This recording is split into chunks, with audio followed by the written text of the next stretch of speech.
Hi friends, welcome back to allornonelaw. This is a quick OBGYN. And today I'm going to talk about screening of diabetes in in pregnancy, during pregnancy or in a pregnant lady. Okay? So I'm going to talk about only about what you call screening test. That's it. Regarding the diagnosis, I'm going to talk in a different video. So remember, first, who is screened? So remember who should be screened or who is screened. Okay?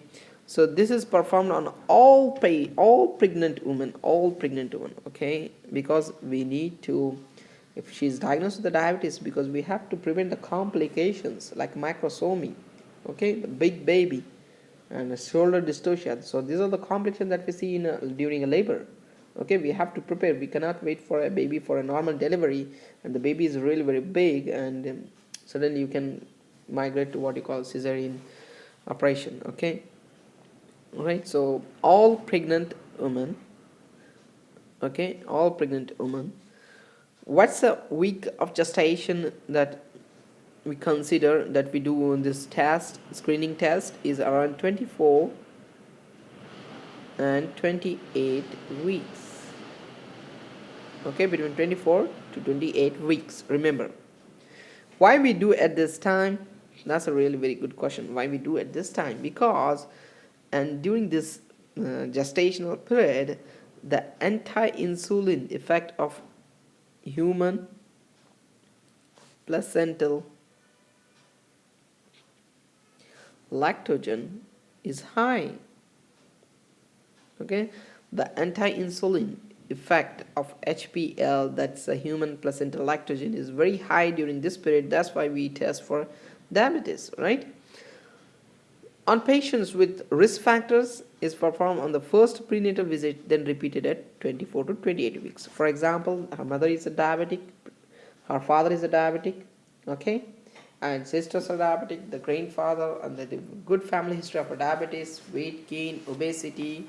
So if you suspect that this might be a risk factor for her diabetes, so you can do it in the first week of pregnancy also, first trimester. Then you have to repeat this in the 24 to 28 weeks of what you call a gestation. Okay. So what's the test you're gonna do? What's the test? Which test you're gonna do?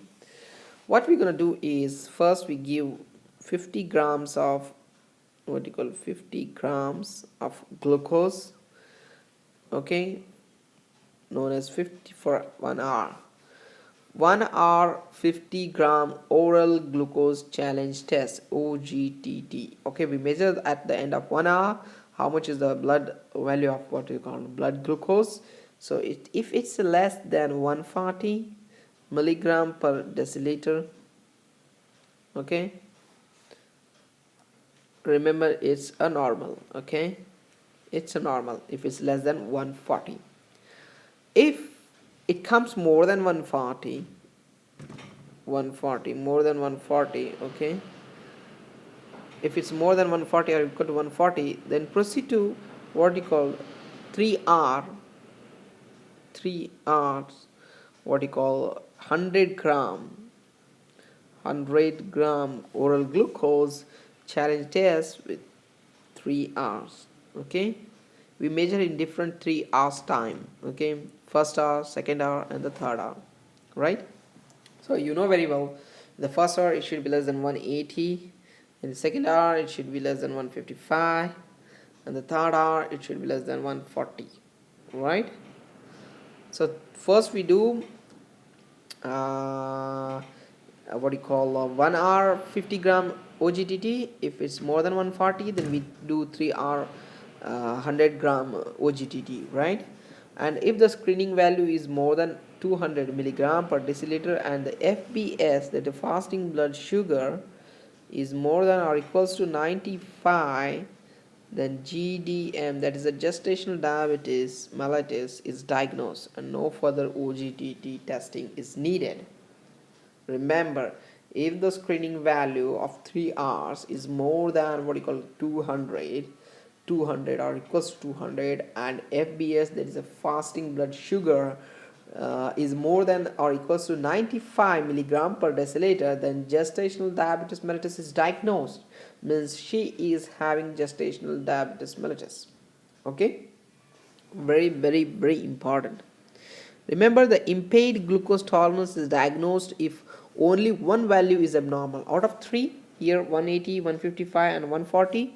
If only one value is abnormal and all the other values are normal, then we call it as the impaired glucose tolerance. Okay, and remember, the GDM, that is gestational diabetes mellitus, is diagnosed if at least two values are abnormal. If you want to say, either you can say screening, what you call 3 hours, first hour is more than 200 and FBS is more than 95, then you can call it as a GDM. Or if it's only two values are abnormal, then you can call it as a GDM, that's she is suffering by GDM. And if FBS, the other criteria, is more than 125 or equals to 125, overt diabetes is diagnosed. Okay, and 100 gram glucose load should not be given. Remember, this is really very important. Okay, if FBS is more than or equals to 125, we don't know about the OGTT. Okay, only FBS is more than or equals to 125, or diabetes is diagnosed.